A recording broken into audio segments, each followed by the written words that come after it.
Hello everyone and welcome back to Translation 1 in the summer course 2020. I hope you had a very happy Eid, and today we will do two things with Translation 1. First, we will have a brief overview of coherence and cohesion, which are two main concepts in translation, where a text cannot stand without being coherent and cohesive. One of them is for grammar, one of them is for semantics. Cohesion is about structuring your text according to grammatical rules, and coherence, producing a coherent text, means producing a text that is readable, that is together, all together as one piece that gives a message. We will come to this, and then I'm going to refer back to the sketch of the book, The General Sun, where we offered the English text and the Arabic text, and there are a segment of the text that is not translated into Arabic. We didn't offer a translation of it. I left it for you so that you try your hand at it at home. Today I'm going to offer you a translation, and we will discuss it with coherence and cohesion in sight. I take this coherence and cohesion from a colleague, and I'm going to have this overview with these questions. What makes a text cohere? Cohere, stand together. What differentiates a cohesive grammatical unit from a random collection of sentences? You can write a sentence and it can be grammatical, but again, there is something that is beyond grammatical structuring of language. We will come to see and discuss now. Cohesion and coherence are terms used in discourse analysis and text linguistics to describe the properties of written text. Properties, the characteristics, the qualities, okay? The ingredients that make a text a text. Advertising language tends not to use clear markers of cohesion.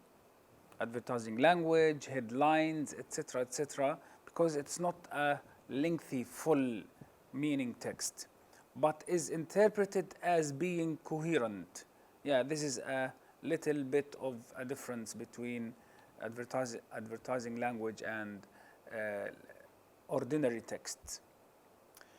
What is coherence?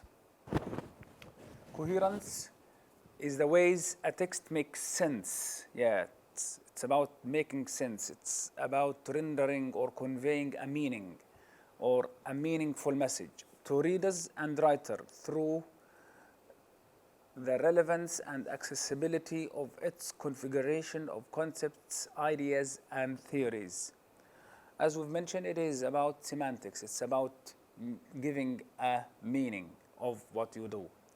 Cohesion is the grammatical and lexical relationship between different elements of a text which hold it together. Cohesion is very, very important. You cannot have coherence without having cohesion in the text. Both are interdependent.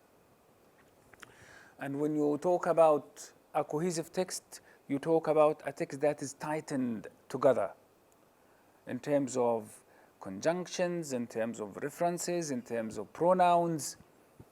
And this is very, very important area when it comes to translation, specifically because of the differences between English and Arabic. We will come and discuss this.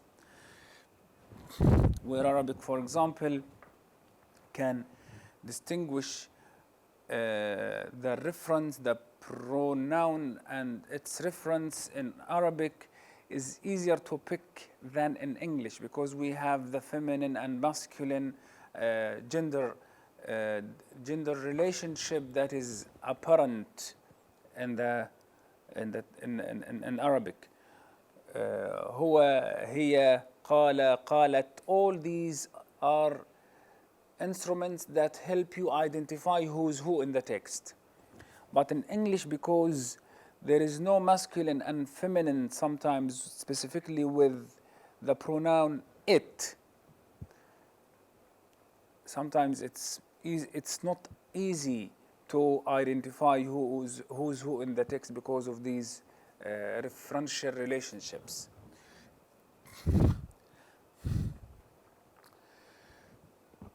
Coherence is a semantic property of discourse formed through the interpretation of each individual sentence relative to the interpretation of other sentences.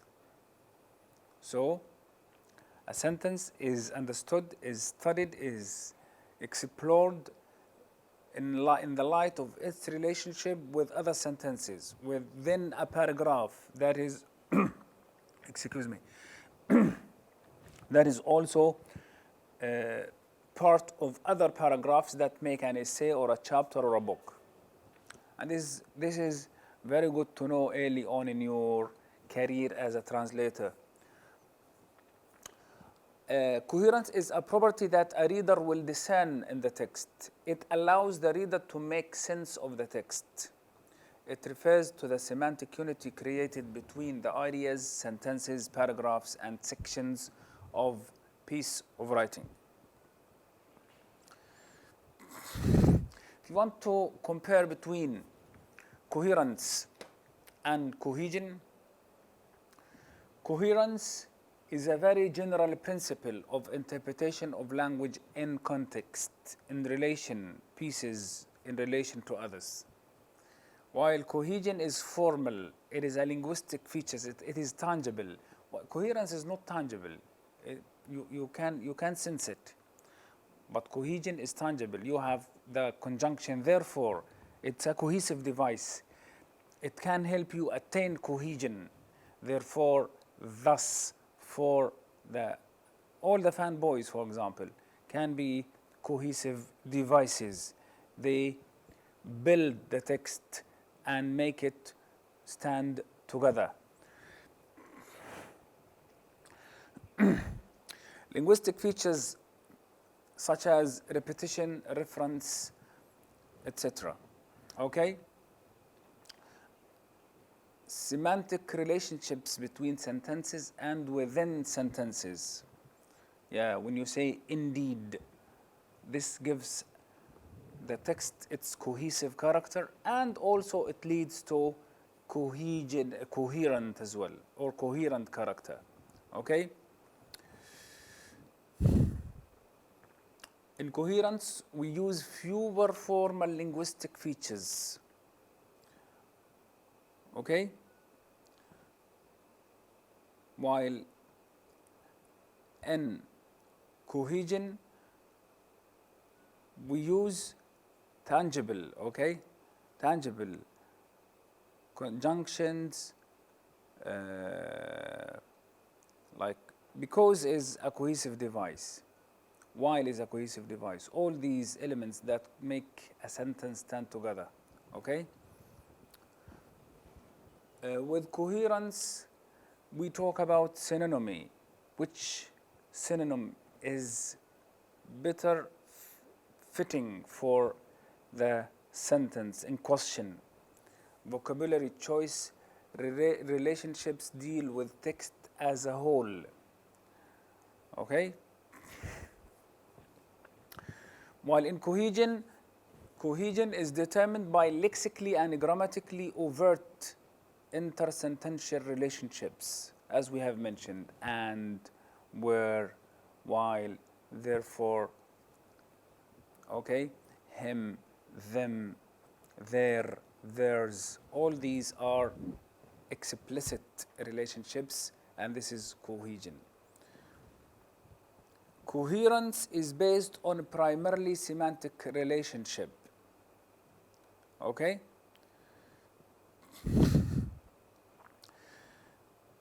Look at this.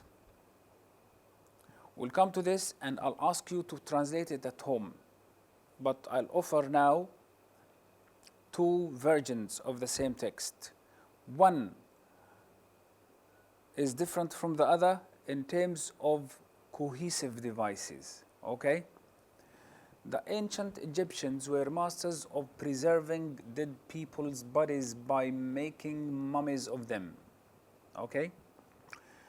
Mummies take care of, note, consider the word mummies, okay? Mummies, الموميات, we are talking about التحنيط, okay? Mummies several thousand years old have been discovered nearly intact.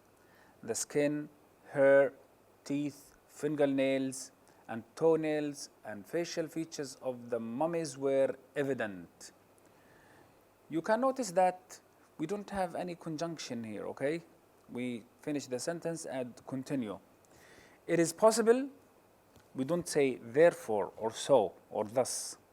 We'll come and you'll notice the difference now when we come to the text itself with different changes. It is possible to diagnose the disease they suffered in life, such as smallpox, arthritis, and nutritional deficiencies. The process was remarkably effective.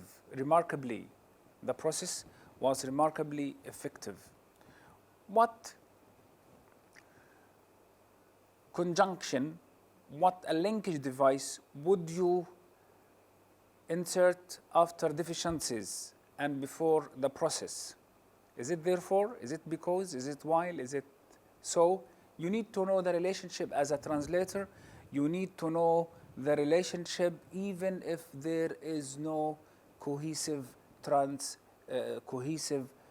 device in English.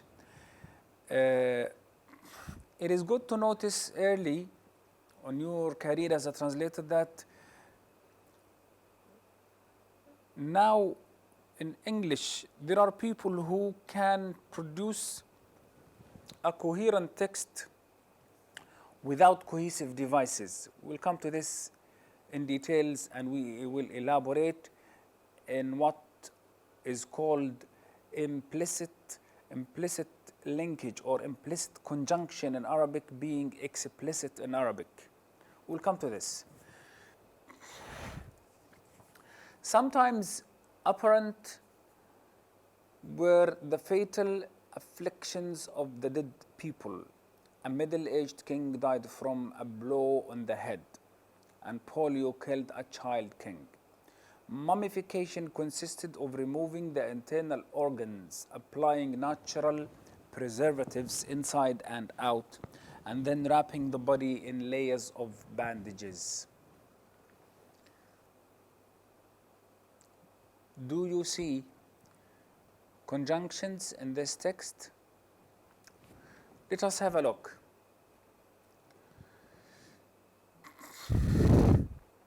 Now, this is the same text but another version, okay?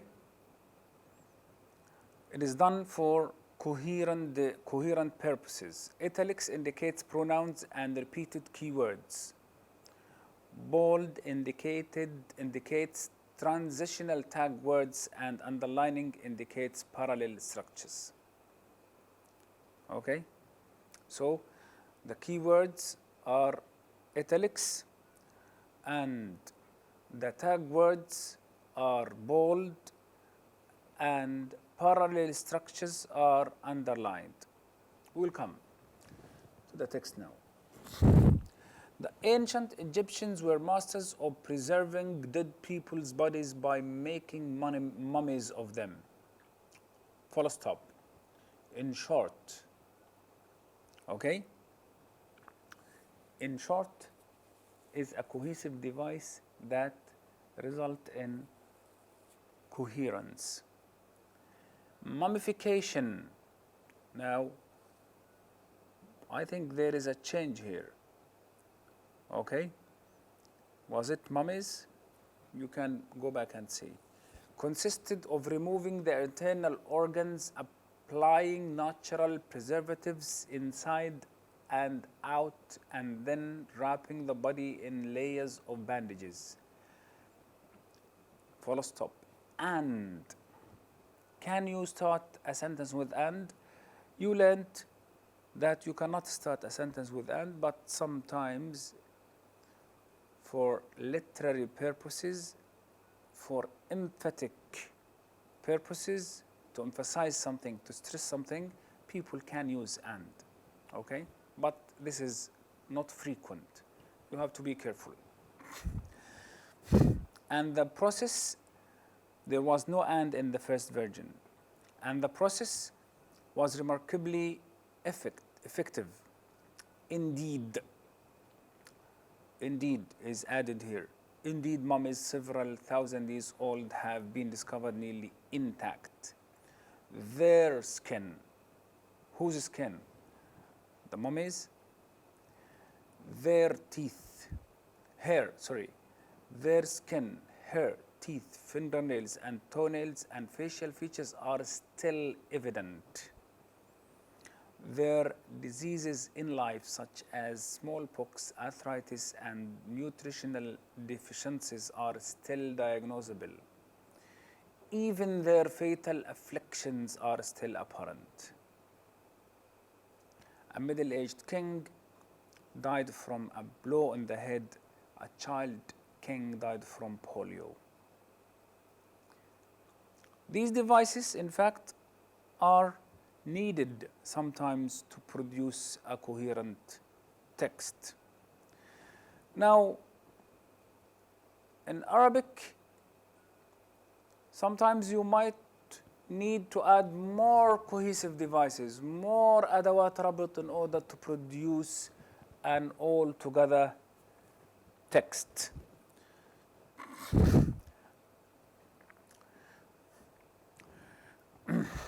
According to Halidi and Hassan, a text is a semantic unit whose parts are linked together by explicit cohesive ties.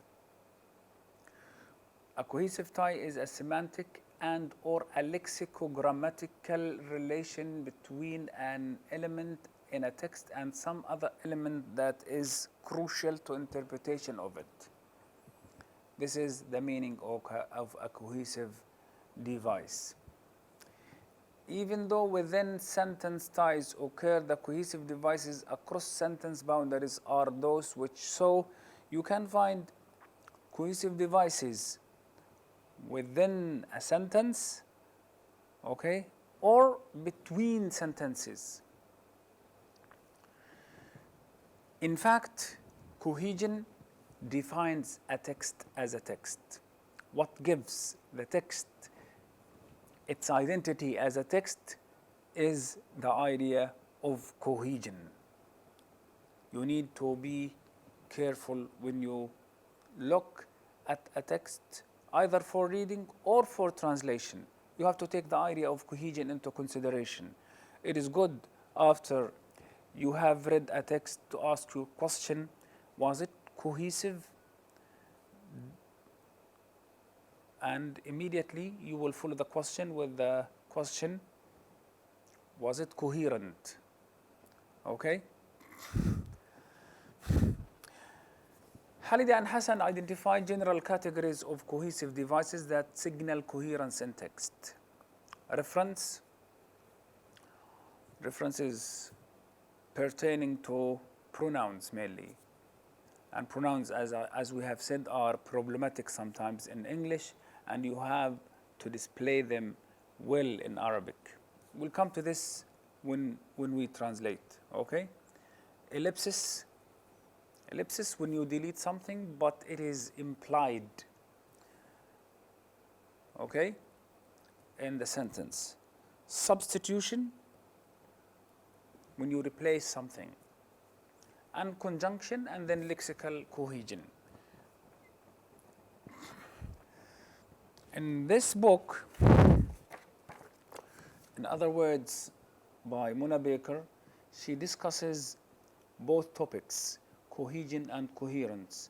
For more information, for an elaborate discussion of these two elements of translation, you may refer to Professor Mona Baker's book, In Other Words. Okay? There are 2 chapters dedicated for these 2 important topics. With reference with reference to Arabic in certain instances. Okay. Now, reference, replacement of words and expressions with pro forms. Examples, pronouns, pro modifiers. 3 types of reference are listed by Hassan and Halidi: personal, demonstrative, and comparative. Okay? Now, personal, communication goal of referent. Demonstrative, proximity of referent. Comparative indicates similarity to preceding referent. Now, personal pronouns, okay, I, he, she. Possessive pronouns, mine, hers, his. Possessive determiners, my, your, her. All these are important. English is considered an international language. It is spoken by more than 260 million people all over the world. Now, it is easy for you to identify as a pronoun of English, but sometimes it is not easy. Okay? They told me you had gone by her car. Who's they? Okay? Who's her?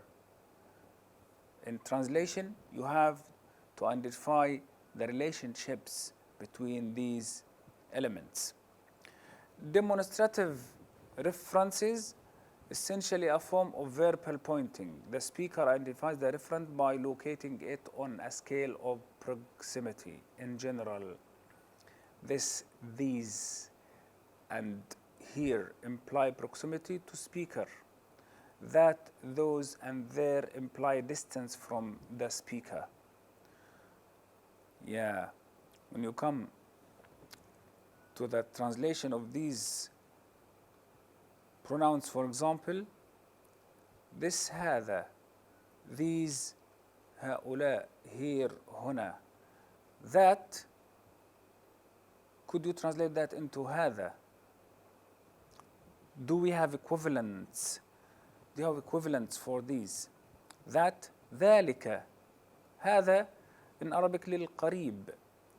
ذلك للبعيد أو ذاك. These هؤلاء. What is the equivalent of those? You can think of أولئك. There is easy to pick, which is هناك. I'm going to stop here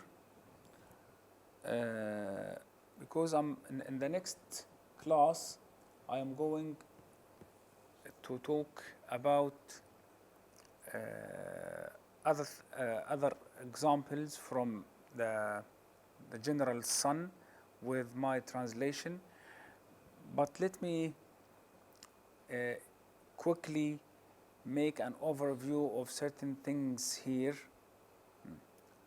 You need to focus on certain elements like anaphora and cataphora. We will come to this later in classes. Yeah, substitution is important. When you say, for example, did you visit your mother? Yes, I did.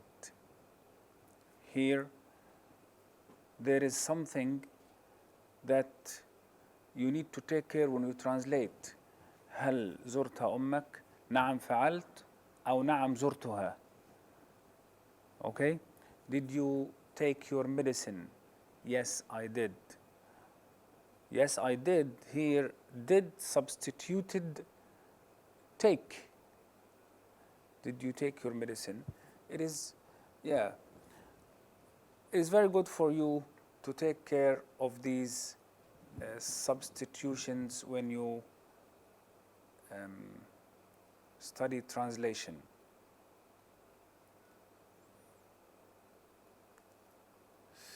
Look at this example. John seems to be intelligent.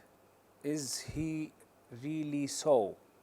So, here substituted intelligent. يبدو جون ذكيا. هل هو حقا ذكي. Okay. Let us go and see the bears. The polar ones are over on that rock. One substituted bears. How are you going to translate this into Arabic? دعنا نذهب نرى الدببة أو الدببة.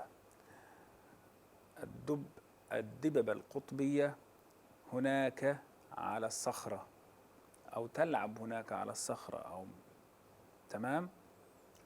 Once here is translated into الدببة. Okay, so substitution in English can be referred to its original status in Arabic. Okay, you know الدببة bears, but ones cannot stand, doesn't have equivalent in Arabic. Okay, in this sentence ones is taking the place of bears in the previous sentence. Winter is often so damp. The same is true for the summer. Okay, we'll come to the verbal substitution. I'm given a signal to stop here.